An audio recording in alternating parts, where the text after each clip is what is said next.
पावसाळ्यामध्ये आपल्या घराबरोबरच आपल्या घरातली जी उपकरणं आहेत ना तर त्यांची सुद्धा काळजी घ्यायला पाहिजे. झालं असं की मागच्या आठवड्यामध्ये खूप जास्तीचा पाऊस होता आणि त्यासोबत वारा वगैरे सुद्धा होता आणि लाईट सतत ये-जा करत होती. नेहमीप्रमाणेच मी मशीन लावली होती, पण माझे एवढे तिकडे लक्ष नव्हतं आणि सततच्या फ्लक्च्युएशनमुळे मशीन बंद पडली. फ्लक्च्युएशनमुळे हा जो वरती बोर्ड असतो ना, मेन बोर्ड, त्याला PCB म्हणतात, तर तोच गेला.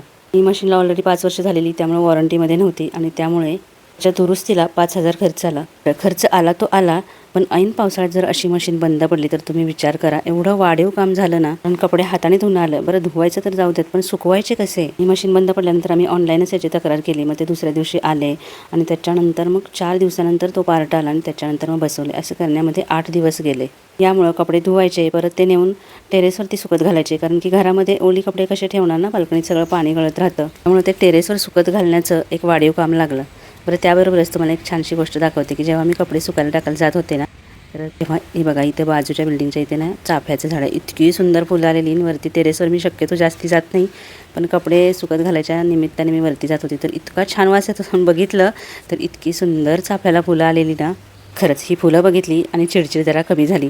पण खरं सांगू का, आपणा बायकांची खरी जवळची मैत्रीण म्हणजे वॉशिंग मशीन आहे. कारण आपलं काम खूप सोपं करते ती. त्यामुळं घरातल्या उपकरणांची काळजी आपण घ्यायलाच पाहिजे.